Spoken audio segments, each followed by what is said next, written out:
आज हम straight line के बारे में पढ़ेंगे। स्ट्रेट लाइन को हिंदी में कहते हैं सरल रेखा। सरल रेखा कोऑर्डिनेट ज्योमेट्री का बहुत इंपॉर्टेंट सा पार्ट है। अगर हम formation of a straight line की बात करें तो जो हमारी स्ट्रेट लाइन होती है वो बहुत सारे कंटिन्यू कोलिनियर पॉइंट्स से मिलकर बनी होती है, और ये कंटिन्यू कोलिनियर पॉइंट्स ऐसे होते हैं कि जो कि आपस में मिलकर किसी भी कर्व का निर्माण नहीं करते हैं। अगर हम इसे ड्रॉ करके देखें तो हम कह रहे हैं कि जो हमारी सरल रेखा होती है वो बहुत सारे कंटिन्यू कोलिनियर पॉइंटों से मिलकर बनी होती है, जो कि आपस में मिलकर किसी भी कर्व का निर्माण नहीं करते हैं। और ये जो कंटिन्यू पॉइंट्स हैं वो एक दूसरे के इतने नज़दीक हैं कि अगर हम दो बिंदुओं के बीच का गैप देखें तो वो लगभग ना के बराबर होता है। इसीलिए जब हम इन बिंदुओं को एक साथ देखते हैं तो कोई भी स्पेसिफिक बिंदु नज़र ना आके हमें एक स्ट्रेट लाइन नज़र आती है।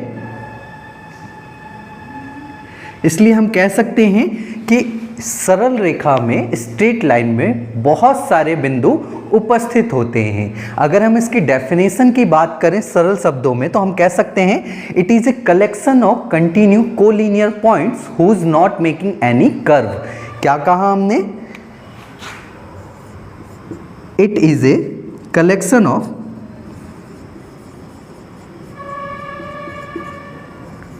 कंटिन्यू कोलिनियर पॉइंट्स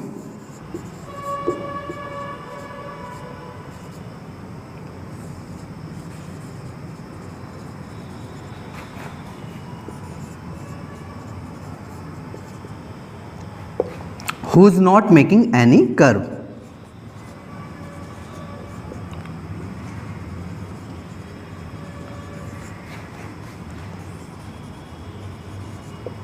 है ना, जो हमारी सरल रेखा होती है वो बहुत सारे कंटिन्यू कोलिनियर पॉइंट से मिलकर बनी होती है, जो कि आपस में मिलकर किसी भी कर्व का निर्माण नहीं करते हैं। अगर हम लेंथ ऑफ स्ट्रेट लाइन की बात करें, सरल रेखा की लंबाई, लेंथ ऑफ स्ट्रेट लाइन, सरल रेखा की लंबाई, तो किसी भी सरल रेखा की कोई भी फिक्स स्पेसिफिक लेंथ नहीं होती है। क्यों? अगर आप इस स्ट्रेट लाइन को ध्यान से देखो तो इसके बोथ एंड पर आपको एरो का सिंबल नजर आ रहा होगा। इट मीन्स इस रेखा को अभी भी हम क्या कर सकते हैं? एक्सपेंड कर सकते हैं। अगर हम इसके राइट एंड को और एक्सपेंड करें तो कहाँ तक इसको एक्सपेंड कर सकते हैं? दरअसल हम इसे अनंत तक एक्सपेंड कर सकते हैं, क्योंकि इसकी कोई भी फिक्स लेंथ नहीं होती। तो इसके राइट एंड को हम कहाँ तक एक्सपेंड कर सकते हैं? अनंत तक। ठीक इसी प्रकार इसके लेफ्ट एंड को भी हम कहाँ तक एक्सपेंड कर सकते हैं? अनंत तक, है ना, इन्फिनाइट तक हम इसको एक्सपेंड कर सकते हैं। इसीलिए हम कह सकते हैं कि सरल रेखा की कोई भी फिक्स लेंथ नहीं होती, कोई भी स्पेसिफिक लेंथ नहीं होती, है ना। फिर भी अगर आपसे लेंथ ऑफ स्ट्रेट लाइन पूछा जाए तो वो क्या होगी?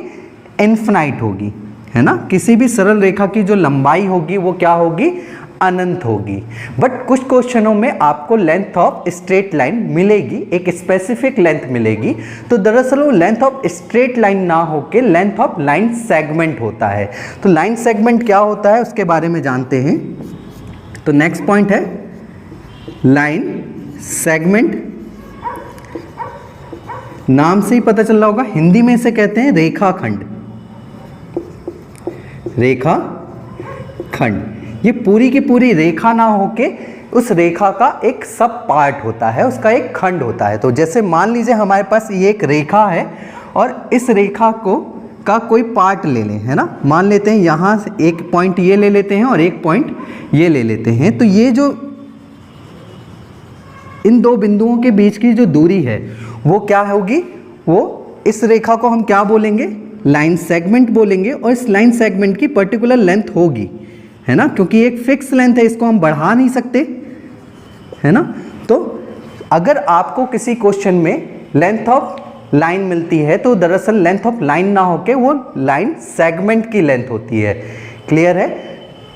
तो कुछ और जानते हैं स्ट्रेट लाइन के बारे में, इसे रफ कर देते हैं।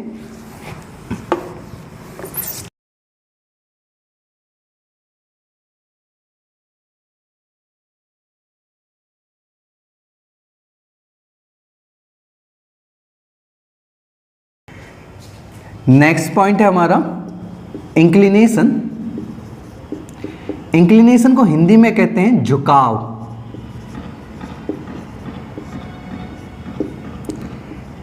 इंक्लिनेशन ऑफ ए लाइन या inclination angle of a line का मतलब होता है कोई भी लाइन प्लेन के एक्स एक्सिस से कितना झुकाव रखती है या कितने डिग्री का कोण बनाती है। अगर हम इसे ड्रॉ करके बताएं तो हम कह रहे हैं कि मान लेते हैं हमारा एक प्लेन है जिसके ये दो परपेंडिकुलर एक्सेस हैं, वन इज एक्स एक्सिस और second one is Y axis, और एक लाइन है जो कि एक्स एक्सिस से थीटा डिग्री का कोण बनाती है।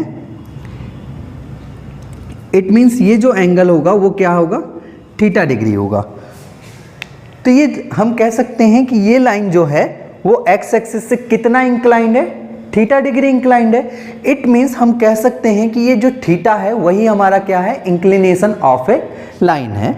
तो हम इस थीटा को कह सकते हैं ये हमारा क्या है, इंक्लिनेशन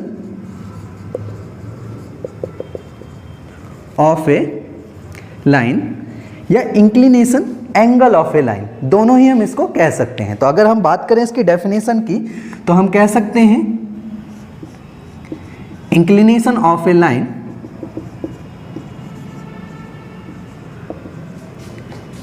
और inclination angle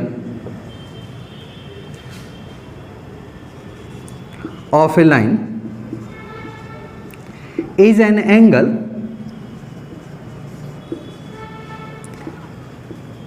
made by it from x axis। कोई भी लाइन x एक्सिस से जितने डिग्री का कोण बनाती है वही हमारा inclination angle of a line कहलाता है with positive direction. Positive direction का मतलब क्या होगा कि जो हम एंगल को कैलकुलेट कर रहे होंगे वो किस डायरेक्शन में कर रहे होंगे, पॉजिटिव डायरेक्शन में। आपको पता होगा जब हम एंगल को एंटी क्लॉक बाई डायरेक्शन में कैलकुलेट करते हैं तो वो हमारा पॉजिटिव डायरेक्शन माना जाता है, और जब हम एंगल को क्लॉक बाई डायरेक्शन में कैलकुलेट करते हैं तो वो हमारा निगेटिव डायरेक्शन माना जाता है। इट मीन्स ये थीटा अगर हमारा क्या होगा, पॉजिटिव डायरेक्शन में होगा तभी हमारा ये इंक्लिनेशन ऑफ ए लाइन कहलाएगा, है ना। तो अगर हम देखें इस थीटा को तो ये एक्स एक्सिस से किस डायरेक्शन में, एंटी क्लॉक बाई डायरेक्शन में कैलकुलेट किया गया है। इट मीन्स ये जो थीटा है वो हमारा क्या है, inclination angle of a line होगा, है ना। ठीक इसी प्रकार मान लीजिए आपको एक लाइन दी गई है जो कि एक्स एक्सिस से कितने डिग्री के कोण बना रही है, 60 डिग्री का कोण बना रही है ना। मान लेते हैं ये दो हमारे एक्सिस हैं और एक लाइन है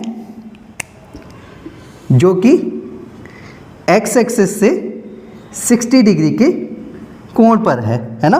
तो अगर ये 60 डिग्री के कोण पर है तो क्या हम इस 60 डिग्री को इंक्लिनेशन ऑफ ए लाइन कह सकते हैं? बिल्कुल नहीं। क्यों? क्योंकि ये जो 60 डिग्री है वो कैसा है, डायरेक्शन इसका क्या होगा, निगेटिव डायरेक्शन होगा फ्रॉम एक्स एक्सिस। अगर हम इसको देखें तो ये एक्स एक्सिस से किस डायरेक्शन में चल रही है, क्लॉक बाई डायरेक्शन में चल रही है। इट मीन्स ये जो डायरेक्शन होगा वो कैसा होगा, निगेटिव होगा, और इसको हम inclination angle of a line नहीं कह सकते। तो इस केस में हमारा जो inclination angle of a line होगा वो कौन सा होगा, वो हमारा ये वाला एंगल होगा, है ना, एंटी क्लॉक बाई डायरेक्शन में। तो मान लेते हैं ये कितने डिग्री का है, थीटा डिग्री का है। और आपको पता है एक स्ट्रेट लाइन कितने डिग्री का कोण बनाती है, 180 डिग्री का कोण बनाती है। तो 180 डिग्री में से अगर ये वाला कोण क्या कर दें, हम सब्ट्रैक्ट कर दें, तो हमें inclination angle of a line मिल जाएगा। तो वो कितना आ जाएगा, 120। तो हम कह सकते हैं कि 120 क्या है हमारा inclination angle of a line for this line, है ना। क्लियर है? तो जब भी हम किसी लाइन का इंक्लिनेशन एंगल देखते हैं तो वो पॉजिटिव डायरेक्शन में देखते हैं फ्रॉम एक्स एक्सिस।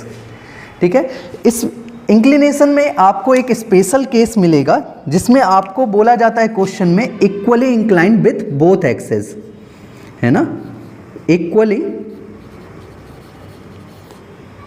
इंक्लाइंड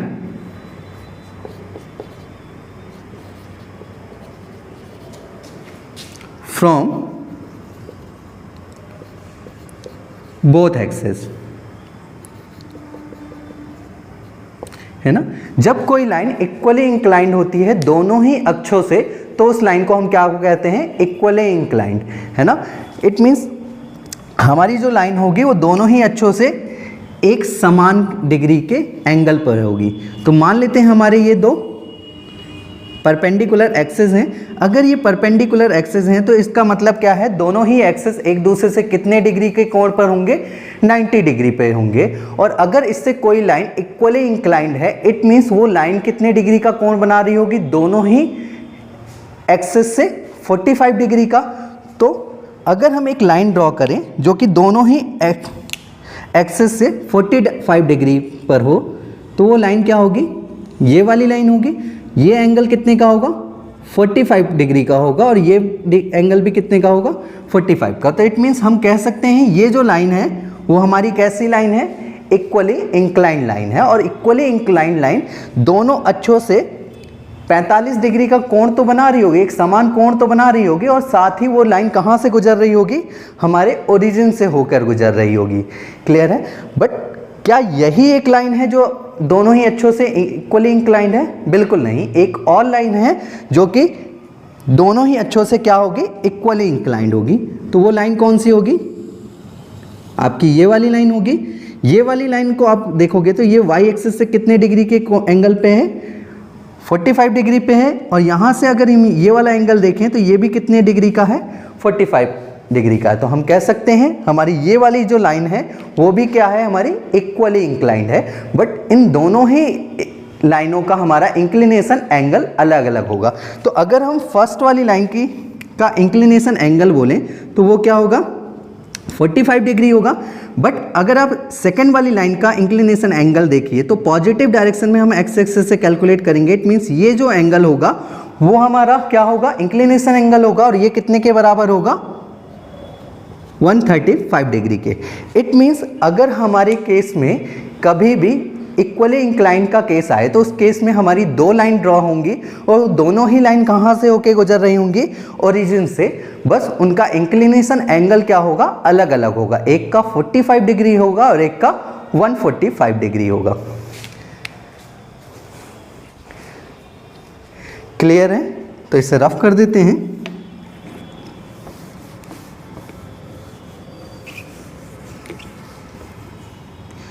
तो कोई भी लाइन एक्स एक्सिस से जितने डिग्री का कोण बनाती है विथ पॉजिटिव डायरेक्शन, वही हमारा क्या कहलाता है, एक इंक्लिनेशन ऑफ ए लाइन, जिसे हम थीटा से रिप्रेजेंट करते हैं ना। नेक्स्ट पॉइंट है स्लोप ऑफ ए लाइन या gradient of a line. Hindi में इसे कहते हैं रेखा की ढाल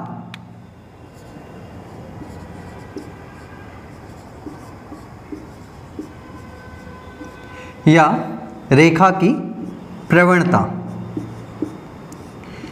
यदि कोई रेखा एक्स अक्ष से थीटा डिग्री इंक्लाइंड है तो उस रेखा की ढाल tan थीटा के बराबर होगी। It means slope of this line is equal to tan theta. तो हम कह सकते हैं tangent of a inclination of a line is called slope of a line, है ना। क्या कहा हमने, tangent of a inclination of a line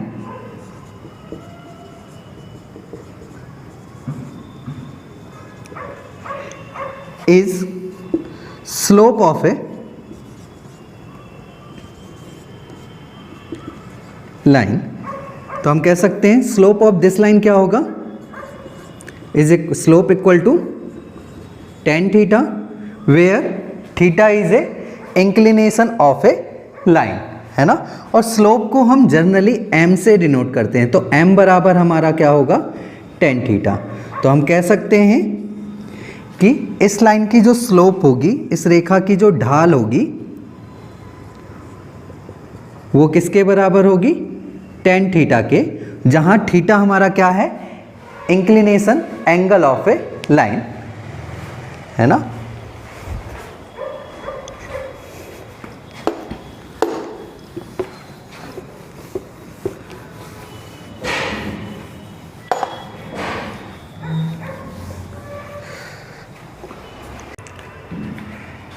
next point है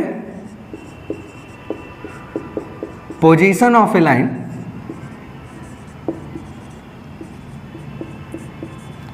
विथ डिफरेंट वैल्यू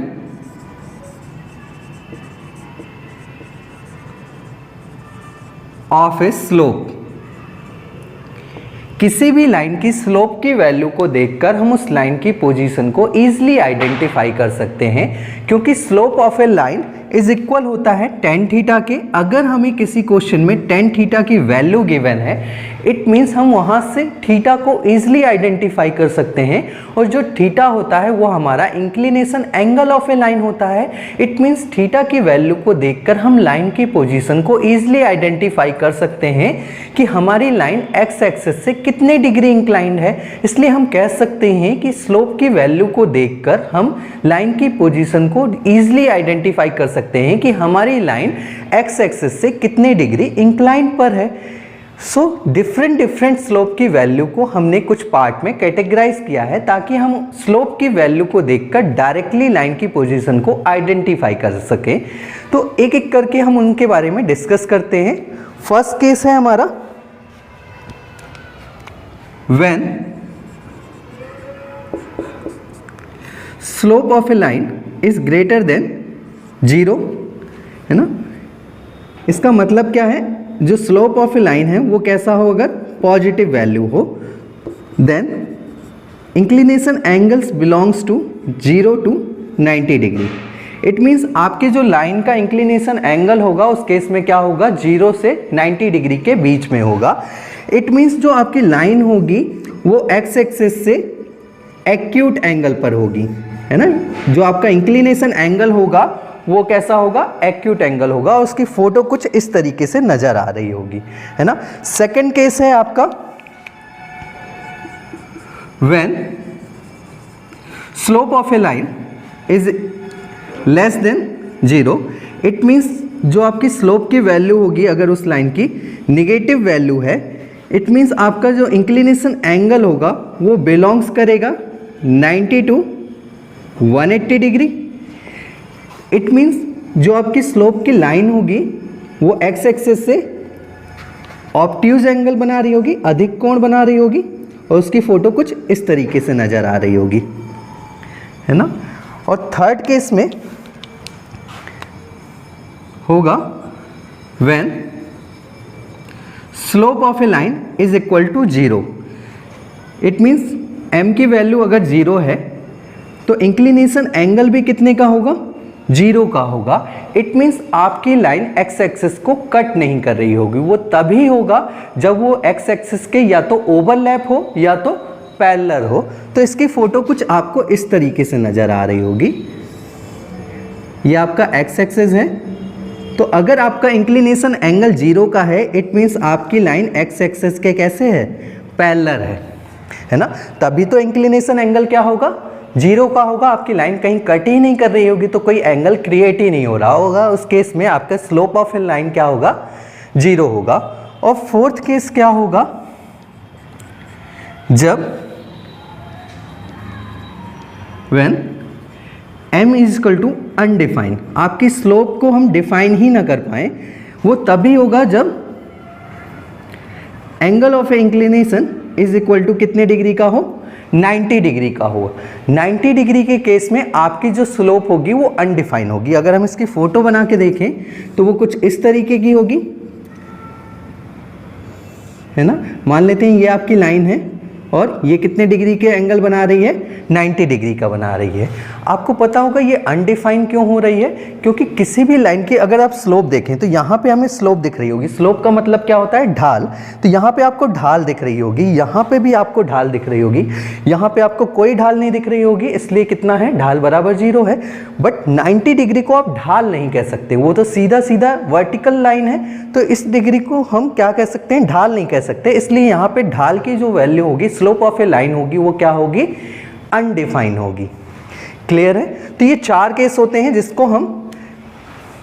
जिसमें हम लाइन की स्लोप को देखकर डायरेक्टली उस लाइन की पोजीशन को आइडेंटिफाई कर सकते हैं कि वो ऑब्ट्यूज एंगल बना रही है एक्स एक्सिस के साथ, कि एक्यूट एंगल बना रही है, या पैरेलल है, या तो परपेंडिकुलर है।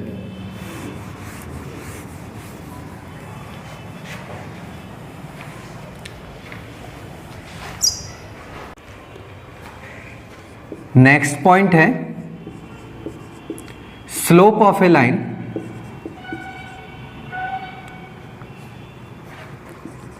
when coordinates of 2 points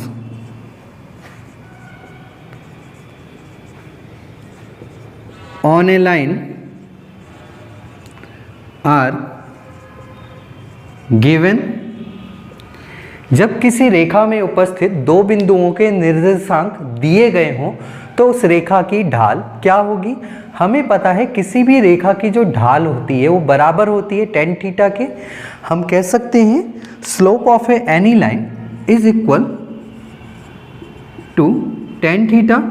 और अगर उस रेखा के दो बिंदुओं के निर्देशांक दिए गए हों तो tan थीटा का जो मान होता है वो बराबर होता है y2 माइनस y1 अपॉन में x2 माइनस x1, जहाँ पर x1 कॉमा y1 और x2 कॉमा y2 रेखा में उपस्थित दोनों बिंदुओं के निर्देशांक हैं।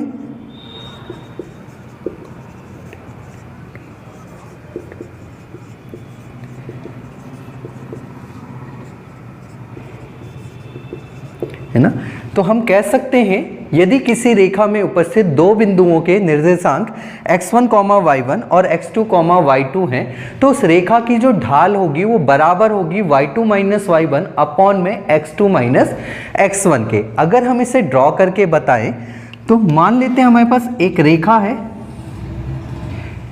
जिस पर दो बिंदु उपस्थित हैं, point A and point B, और इन दोनों पॉइंट के जो कोऑर्डिनेट्स हैं वो हैं x1, y1 और x2, y2।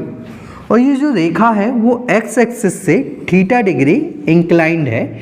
It means inclination angle of this line is equal to theta degree. अगर ये x एक्सिस है तो इसके परपेंडिकुलर एक एक्सिस होगा जिसे हम y एक्सिस कह सकते हैं।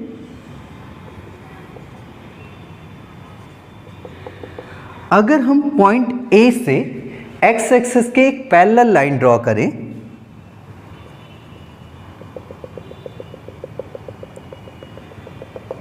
तो आपको पता होगा दो पैरेलल लाइन को अगर कोई सीधी रेखा कट करती है तो उनका जो संगत कोण होता है, जो करस्पॉन्डिंग एंगल होता है, वो इक्वल होता है। इट मीन्स अगर ये एंगल थीटा डिग्री है तो हम कह सकते हैं ये वाला एंगल भी कितने डिग्री का होगा, थीटा डिग्री का होगा।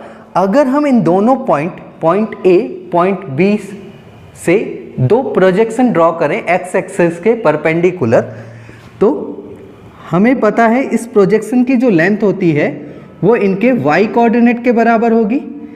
इट मीन्स ये जो लेंथ होगी वो बराबर होगी y1 और ये जो लेंथ होगी ये बराबर होगी y2 के, और ओरिजिन से इसके फुट ऑफ परपेंडिकुलर की जो लेंथ होगी वो इसके x कोऑर्डिनेट के बराबर होगी।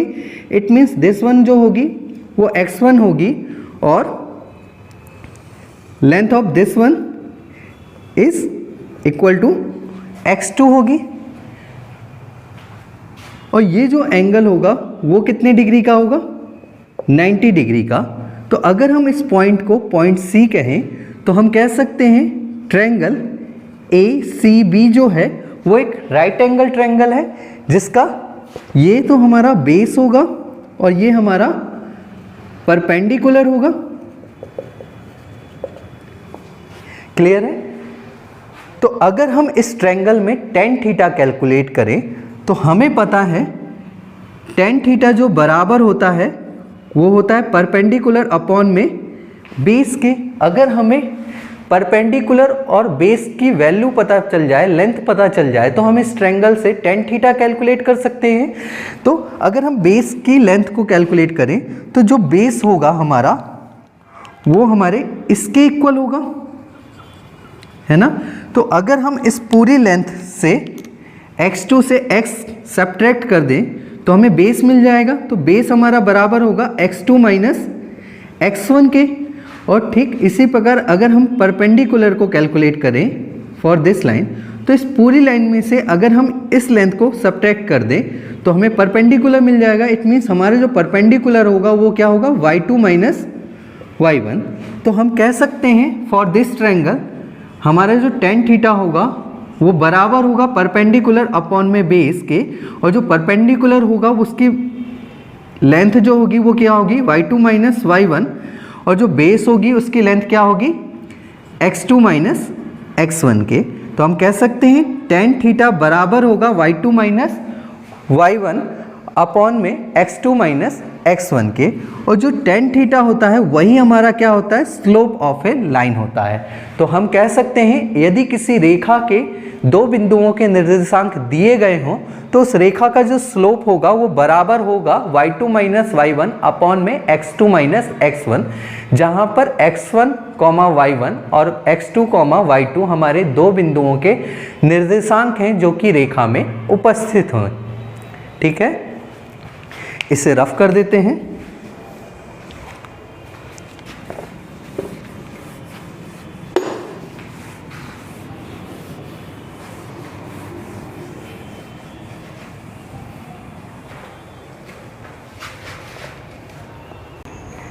एक क्वेश्चन लिखिएगा,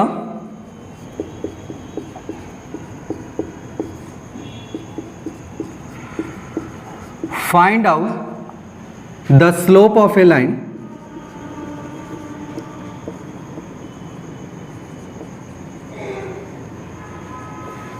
passing through 2 points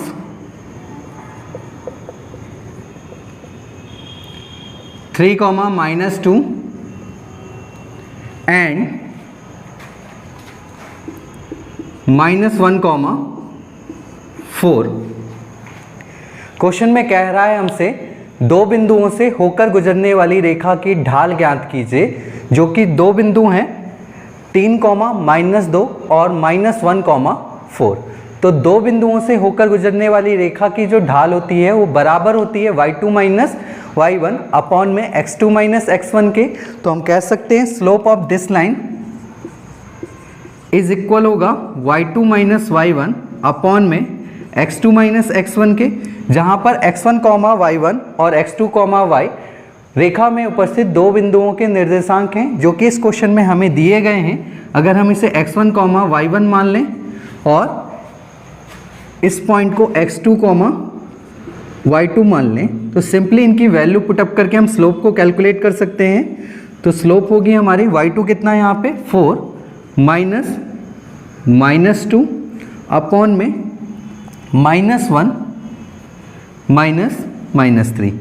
तो अगर हम इसे कैलकुलेट करें तो माइनस अंदर मल्टीप्लाई होगा तो प्लस हो जाएगा, इट मीन्स 6 आ जाएगा, और -1 -3 इज इक्वल होगा -4 के। अगर 2 से कैंसिल आउट करें तो ये 3 टाइम्स जाएगा, ये 2 टाइम्स। तो हम कह सकते हैं slope of this line is equal होगी -3/2, है ना। तो जब भी हमें किसी क्वेश्चन में दो बिंदुओं से होकर गुजरने वाली रेखा की ढाल पूछा जाए तो हम इस रिलेशन का इस्तेमाल कर सकते हैं y2 माइनस y1 अपॉन में x2 माइनस x1, और वहाँ से रेखा की स्लोप को कैलकुलेट कर सकते हैं। यहाँ पर आप देख रहे होंगे जो स्लोप आई है वो कैसी आई है, निगेटिव आई है। इट मीन्स ये जो लाइन होगी वो x एक्सिस से ऑब्ट्यूज एंगल बना रही होगी, अधिक कोण बना रही होगी। तो यहाँ से हम इंक्लिनेशन एंगल भी इजीली कैलकुलेट कर सकते हैं बाय tan थीटा। ये जो मान आया होगा वो किसका आया होगा, tan थीटा का, क्योंकि किसी भी रेखा की जो स्लोप होती है वो किसके बराबर होती है, tan थीटा के बराबर, है ना। तो यहाँ से हम इंक्लिनेशन एंगल को भी कैलकुलेट कर सकते हैं। अगर हम इन पॉइंट को चेंज करें तो एक क्वेश्चन और कर लेते हैं।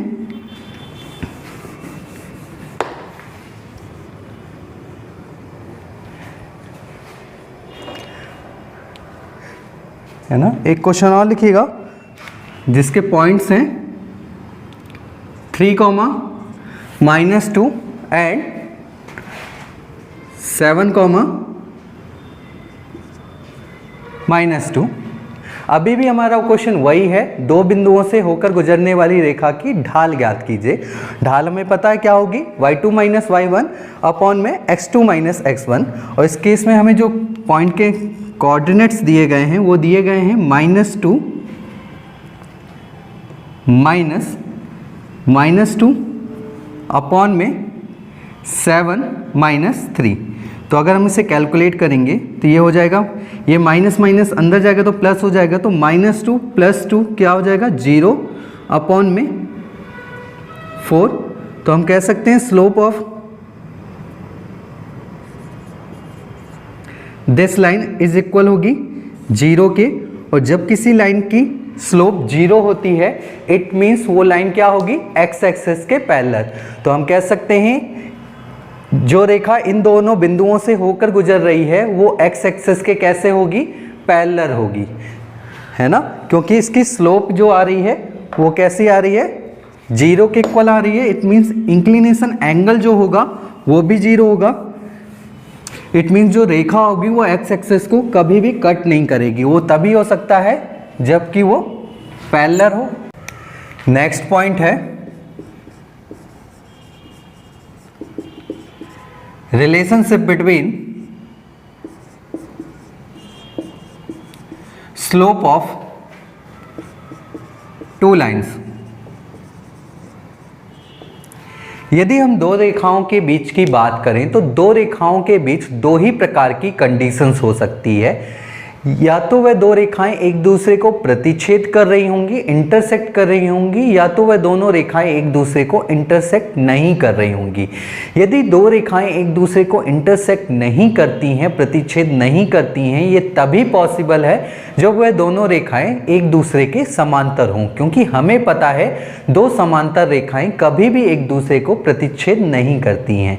अगर हम दूसरी कंडीशन की बात करें, जब वह दोनों रेखाएं एक दूसरे को प्रतिच्छेद कर रही होंगी, इसमें भी दो प्रकार की कंडीशंस हो सकती हैं। हो सकता है कि वो दोनों रेखाएं एक दूसरे को 90 डिग्री पर प्रतिच्छेद कर रही हों। इट मीन्स दोनों रेखाएं एक दूसरे के लंबवत हों, दोनों रेखाएं एक दूसरे के परपेंडिकुलर हों। और दूसरी कंडीशन हो सकती है कि हो सकता है कि वो दोनों रेखाएं एक दूसरे को रैंडमली एंगल पर इंटरसेक्ट करें। तो कुल मिला के हम कह सकते हैं कि दो रेखाओं के बीच तीन कंडीशंस हो सकती हैं। हो सकता है कि वो दोनों रेखाएं एक दूसरे को प्रतिच्छेद ना करें, इंटरसेक्ट ना करें। इट मीन्स वह दोनों रेखाएं कैसी होंगी, पैरेलल होंगी, समांतर होंगी एक दूसरे के। दूसरी कंडीशन होगी कि हो सकता है कि वो दोनों एक दूसरे को प्रतिच्छेद करें, किंतु प्रतिच्छेद एंगल जो हो वो 90 डिग्री का हो। इट मीन्स दोनों रेखाएं एक दूसरे के लंबवत होंगी।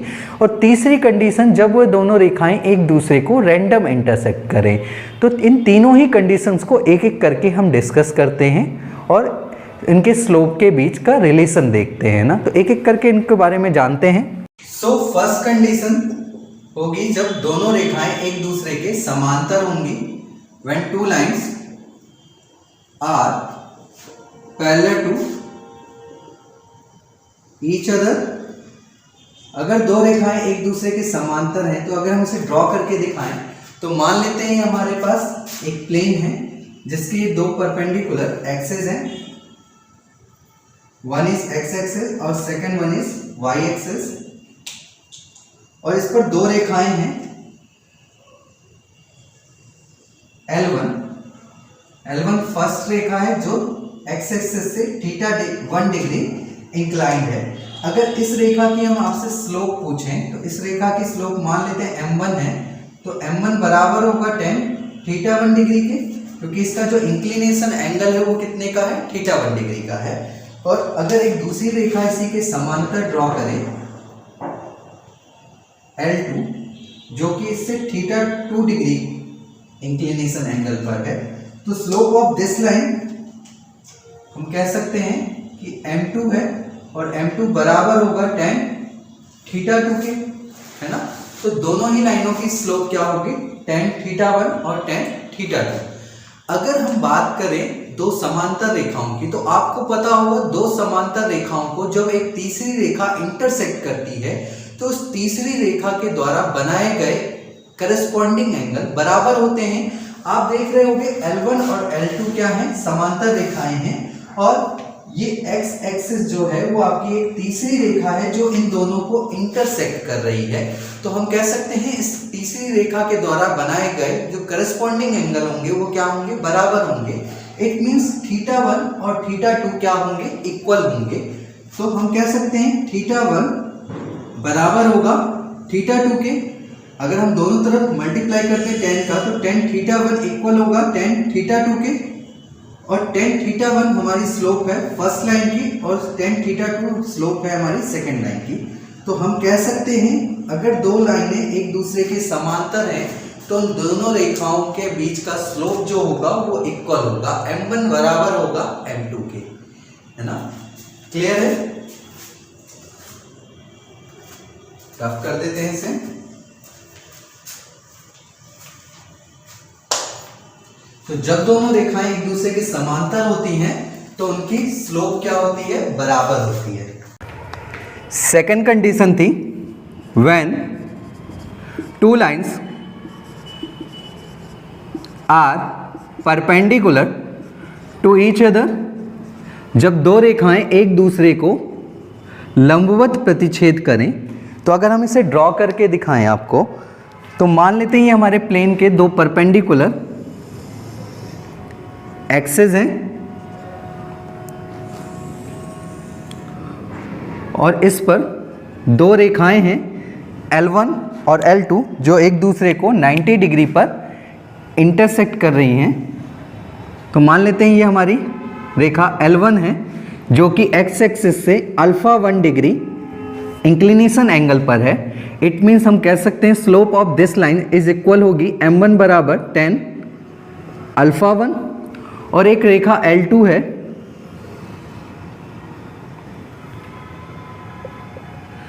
जो कि x एक्सिस से α2 डिग्री इंक्लाइंड है। इट मीन्स हम कह सकते हैं slope of this line is equal होगी m2 बराबर tan α2। और ये एक दूसरे को 90 डिग्री पर इंटरसेक्ट कर रही हैं। इट मीन्स हम कह सकते हैं दोनों लाइनें एक दूसरे के परपेंडिकुलर हैं। L1 is perpendicular to L2 और ये दोनों रेखाएं एक दूसरे को लंबवत प्रतिच्छेद कर रही हैं। तो अगर इन तीनों ही इंटरसेक्टिंग पॉइंट को अगर हम नाम दे दें, point A, point B, point C, तो आप देख पा रहे होंगे point A, point B, point C मिलकर एक ट्रायंगल बना रहे होंगे। और अगर आप इस ट्रायंगल को ध्यान से देखोगे तो α2 और 90 डिग्री इस त्रिभुज के अंता कोण है, जबकि α1 जो है वो इस त्रिभुज का बाह कोण है। तो आपको पता होगा किसी भी त्रिभुज के दो अंता कोणों का योग उसके सम्मुख बाह कोण के बराबर होता है। इट मीन्स हम कह सकते हैं जो α1 है वो बराबर होगा 90 प्लस α2 के। अगर हम दोनों तरफ 10 का मल्टीप्लाई कर दें तो हम कह सकते हैं tan α1 इक्वल होगा tan 90 प्लस α2 के। tan 90 प्लस α2 आपका सेकंड क्वाड्रेंट पे होगा और सेकंड क्वाड्रेंट पर tan चेंज होगा माइनस कॉट में। तो हम लिख सकते हैं tan α1 बराबर होगा माइनस कॉट α2 के। tan α1 इक्वल होगा, आपको पता है कॉट tan का रेसिप्रोकल होता है, तो हम इसे लिख सकते हैं tan 1/tan α2। और tan 1 जो है वो हमारी फर्स्ट लाइन की स्लोप है। इट मीन्स हम इसे लिख सकते हैं m1 इक्वल होगा -1/, और tan 2 जो है वो हमारी स्लोप ऑफ सेकेंड लाइन है। इट मीन्स इसे हम लिख सकते हैं m2। अगर हम m2 को इधर मल्टीप्लाई कर दें तो m1 इंटू m2 इक्वल होगा -1 के, जहाँ पर m1 हमारी फर्स्ट लाइन की स्लोप है और m2 हमारी सेकंड लाइन की स्लोप है।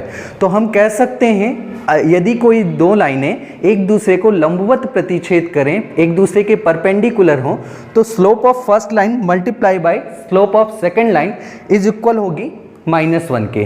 दोनों ही लाइनों का गुणनफल बराबर होगा -1 के। क्लियर है? इसे रफ कर देते हैं।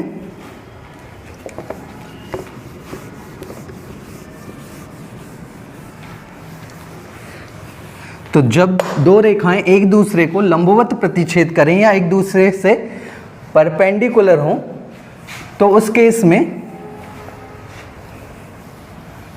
दोनों रेखाओं की स्लोप का गुणनफल बराबर होता है -1 के।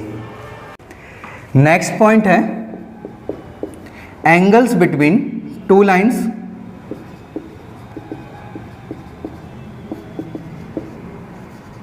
दो रेखाओं के बीच के कोण।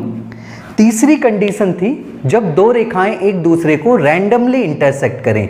रैंडमली इंटरसेक्ट करने का मतलब क्या है? जब दो रेखाएं एक दूसरे को 90 डिग्री के एंगल को छोड़कर किसी भी एंगल पर इंटरसेक्ट करती हैं तो उस केस में दोनों रेखाओं के बीच का जो कोण होता है वो बराबर होता है tan थीटा इक्वल होता है mod of m2 minus m1 upon में 1 प्लस m1 इंटू m2 के, जहां पर थीटा जो है वो दोनों रेखाओं के बीच का कोण है, एंगल्स बिटवीन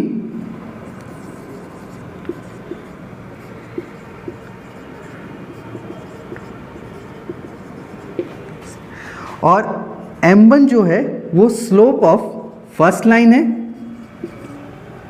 पहली रेखा की ढाल है,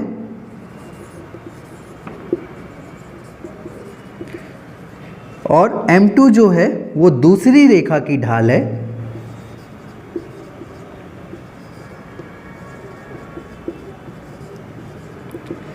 तो हम कह सकते हैं यदि दो रेखाएं एक दूसरे को थीटा डिग्री पर इंटरसेक्ट करती हैं तो उस केस में tan थीटा बराबर होता है mod of m2 minus m1 upon में 1 प्लस m2 इंटू m1 के। अगर हम इसे ड्रॉ करके दिखाएं आपको तो मान लेते हैं ये हमारा प्लेन है जिसके ये दो परपेंडिकुलर एक्सिस हैं और इस पर दो रेखाएं हैं। L1 फर्स्ट रेखा है जो कि x एक्सिस से अल्फा 1 डिग्री के इंक्लिनेशन एंगल पर है। It means slope of this line होगी m1 इक्वल होगा tan अल्फा 1 के, और एक और रेखा है L2 जो कि अल्फा 2 डिग्री के इंक्लिनेशन एंगल पर है। इट मीन्स हम कह सकते हैं slope of this line is equal होगी m2 बराबर tan अल्फा 2 के, और इन दोनों रेखाओं के बीच का जो कोण है वो अगर थीटा है तो अगर हम तीनों ही इंटरसेक्टिंग पॉइंट को नाम दे दें, point A, point B and point C, तो आप देख पा रहे होंगे point A, point B, point C मिलकर एक ट्रायंगल बना रहे होंगे, और इस ट्रायंगल को अगर आप ध्यान से देखोगे तो अल्फा 1 और थीटा डिग्री इस त्रिभुज के अंतः कोण हैं, जबकि अल्फा 2 उस त्रिभुज का बाह्य कोण है। और आपको पता होगा किसी भी त्रिभुज के दो अंतः कोणों का योग उसके सम्मुख बाह्य कोण के बराबर होता है। इट मीन्स हम कह सकते हैं अल्फा 1 प्लस थीटा इक्वल होगा अल्फा 2 के। अगर हमें दोनों रेखाओं के बीच का कोण चाहिए, इट मीन्स हमें क्या चाहिए? थीटा। तो थीटा को यहाँ रहने देते हैं, अल्फा को उधर ले जाते हैं, तो ये क्या हो जाएगा? Alpha 2 minus alpha 1। अगर हम दोनों तरफ tan का मल्टीप्लाई कर दें तो ये हो जाएगा tan थीटा, और यहाँ पे हो जाएगा tan अल्फा 2 माइनस अल्फा 1, और tan थीटा इक्वल हो जाएगा, यहाँ पे अगर आप फॉर्मूला लगा दो tan a माइनस बी का, तो क्या हो जाएगा? tan alpha 2 minus tan alpha 1 upon में 1 plus tan alpha 1 into tan alpha 2। तो इस केस में हम कह सकते हैं tan थीटा बराबर होगा tan अल्फा 2 क्या है हमारा? सेकेंड लाइन की स्लोप है, इट मीन्स इसे हम m2 लिख सकते हैं, माइनस tan अल्फा 1 हमारी फर्स्ट लाइन की स्लोप है, इट मीन्स इसे हम m1 लिख सकते हैं, और 1 प्लस m1 इंटू m2। तो जो tan थीटा का मान आया है वो क्या आ गया है? m2 माइनस m1 अपॉन में 1 प्लस m1 इंटू m2 के, है ना। तो थीटा क्या था हमारे पास यहाँ पे? दो लाइनों के बीच का कोण, बट दो लाइनों के बीच का जो कोण होता है वो एक ही नहीं बनता है। आप देख रहे होगे एक कोण आपका यहाँ भी बन रहा होगा, तो ये वाला जो कोण होगा वो भी कितने का होगा, थीटा डिग्री का होगा, क्योंकि दो लाइनों का जो शीर्ष विमुख कोण होते हैं वो क्या होते हैं, बराबर होते हैं। बट ये वाला एंगल अगर आपसे पूछा जाए तो ये एंगल जो होगा वो डिफरेंट होगा। इट मीन्स अगर हम इसे फाई बोल दें तो ये भी एंगल क्या होगा, फाई होगा, है ना, क्योंकि इसके ये भी शीर्ष विमुख कोण होंगे। और फाई को हम क्या लिख सकते हैं, ये क्या होगा, अगर इस सीधी रेखा की बात करें तो सीधी रेखा का जो कोण होता है वो 180 डिग्री का होता है, तो फाई बराबर होगा 180 माइनस थीटा डिग्री, है ना। तो हम कह सकते हैं फाई इक्वल टू जो होगा हमारा वो क्या होगा, 180 माइनस थीटा डिग्री। और अगर हम 10 फाई निकालें, दोनों तरफ 10 का मल्टीप्लाई कर दें, तो हम कह सकते हैं 10 180 माइनस थीटा डिग्री। और आपको पता है 10 180 माइनस थीटा कितना होता है, माइनस 10 थीटा। इट मीन्स हम कह सकते हैं 10 फाई जो मान होगा वो बराबर होगा माइनस 10 थीटा के, और 10 थीटा का मान हमारे यही आया है। तो हम कह सकते हैं कि दो रेखाओं के बीच का जो कोण होते हैं वो एक नहीं होते, दो होते हैं। तो एक तो हमारा 10 थीटा आएगा और एक हमारा 10 फाई आएगा, और जो 10 फाई है वो माइनस 10 थीटा के बराबर होता है। इट मीन्स हमारे पास दो एंगल आ रहे होंगे, एक पॉजिटिव में आ रहा होगा और एक नेगेटिव में आ रहा होगा, इसीलिए हम 10 थीटा को मॉड में लिखते हैं। एक बार हमें प्लस वाला आंसर लेना पड़ेगा और एक बार हमें माइनस वाला आंसर लेना पड़ेगा। क्लियर है। तो दो रेखाओं के बीच का जो कोण होगा वो बराबर होगा, tan थीटा बराबर होगा mod of m2 minus m1 upon में 1 प्लस m1 इंटू m2 के। और मॉड के कारण इसके दो आंसर होंगे, एक माइनस में होगा एक प्लस में होगा। जो प्लस में होगा वो हमारा थीटा होगा और जो माइनस में होगा वो हमारा फाई होगा। क्लियर है। इसे रफ कर देते हैं।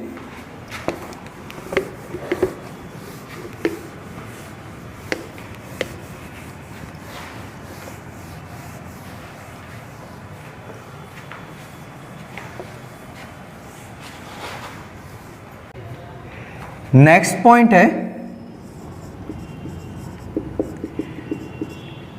Condition of A collinearity.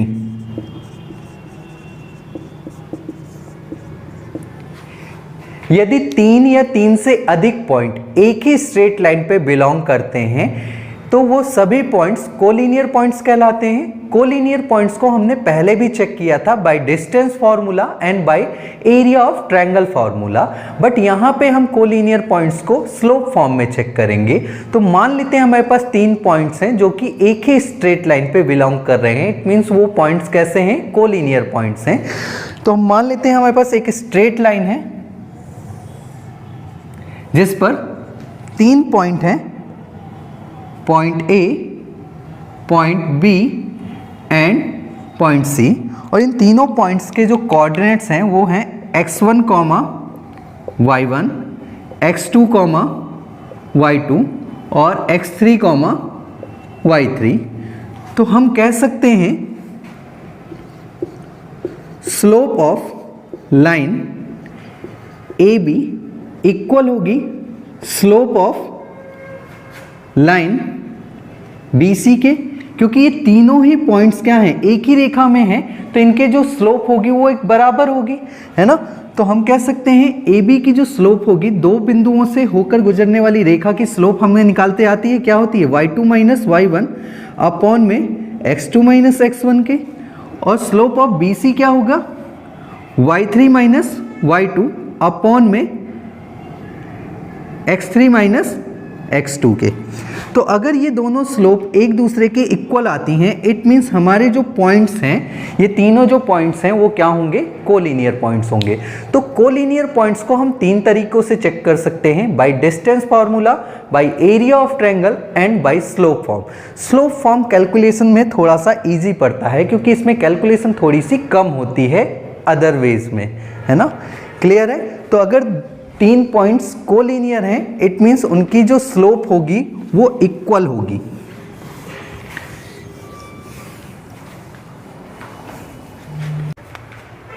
एक क्वेश्चन लिखिएगा,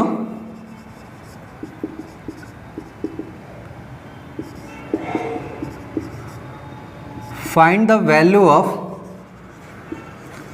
x when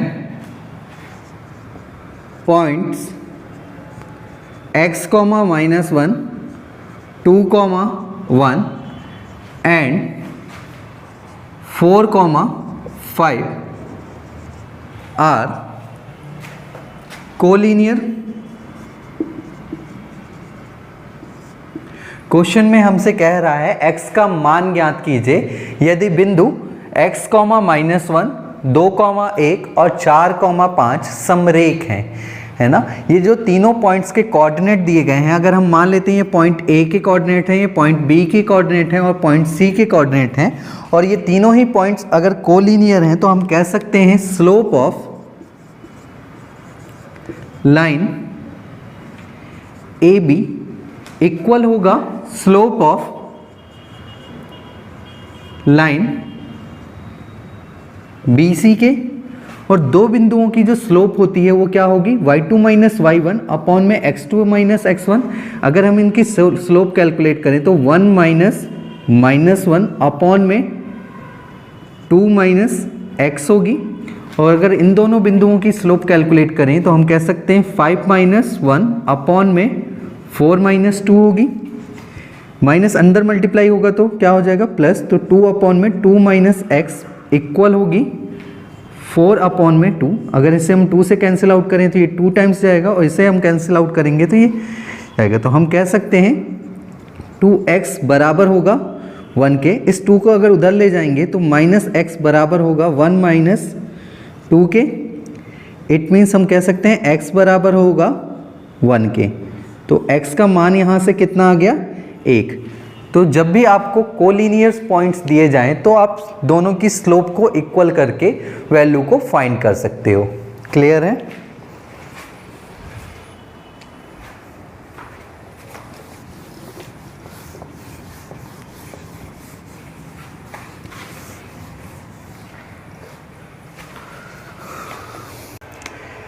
नेक्स्ट पॉइंट है इंटरसेप्ट। इंटरसेप्ट को हिंदी में कहते हैं अंताखंड।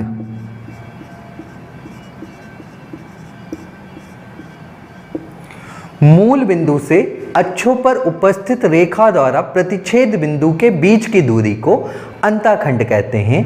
अगर हम इसे दूसरे शब्दों में कहें तो the distance of A point from origin at which lines cut the axis is called intercept. अगर हम इसे आपको ड्रॉ करके दिखाएं तो मान लेते हैं हमारे पास एक प्लेन है जिसके ये दो परपेंडिकुलर एक्सिस हैं।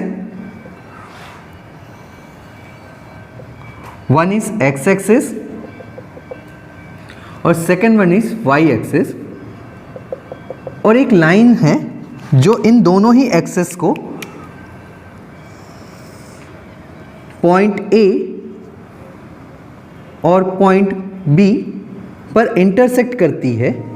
तो हमने अभी क्या कहा, मूल बिंदु से अक्षों पर उपस्थित रेखा द्वारा प्रतिच्छेद बिंदु के बीच की दूरी को अंताखंड कहते हैं। इट मीन्स मूल बिंदु तो हमारा ये हुआ, तो इस बिंदु से इस बिंदु के बीच की दूरी और इस बिंदु से मूल बिंदु के बीच की दूरी को हम अंताखंड कह रहे होंगे। इट मीन्स हमारे पास एक अंताखंड नहीं दो अंताखंड आ रहे होंगे।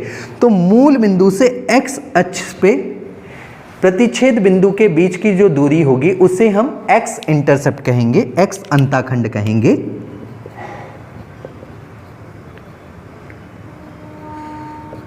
और मूल बिंदु से y एक्सिस में उपस्थित प्रतिच्छेद बिंदु के बीच की जो दूरी होगी उसे हम y इंटरसेप्ट कहेंगे,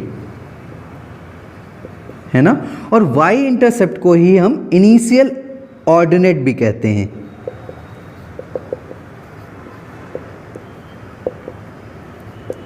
और इनिशियल ऑर्डिनेट को हम कैपिटल C से डिनोट करते हैं, है ना।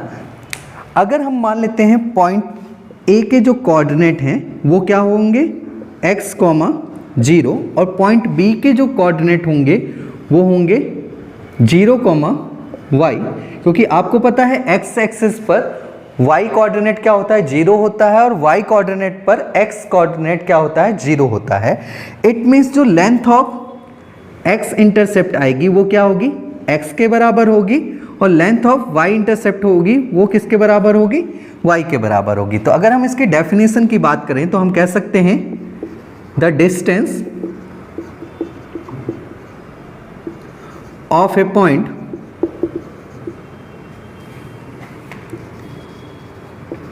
from origin at which line cuts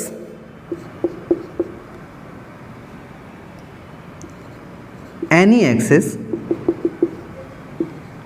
is called intercept। जब वो x एक्सिस को कट करती है तो उसे हम x इंटरसेप्ट कहते हैं, और जब वो y एक्सिस को कट करती है तो हम उसे y इंटरसेप्ट कहते हैं, है ना।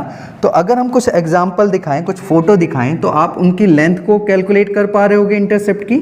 तो मान लेते हैं एक लाइन है जो 0.5, और 7, और 0,7 से होकर गुजर रही है।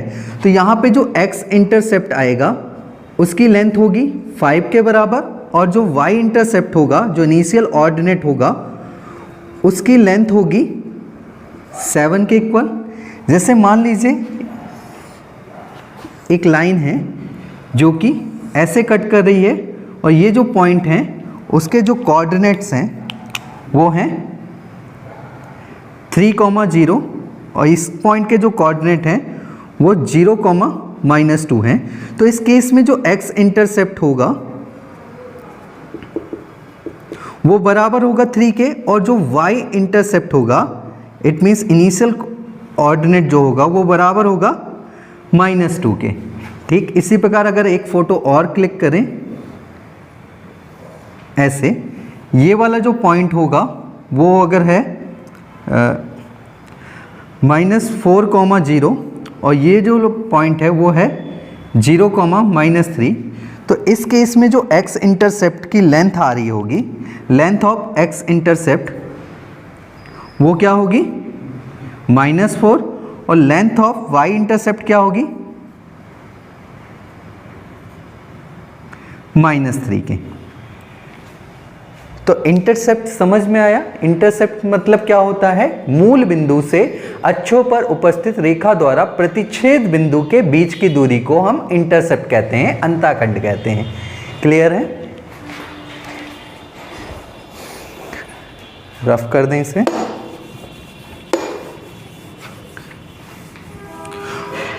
और जो y इंटरसेप्ट होता है उसे हम इनिशियल ऑर्डिनेट कहते हैं, जिसे हम c से डिनोट करते हैं।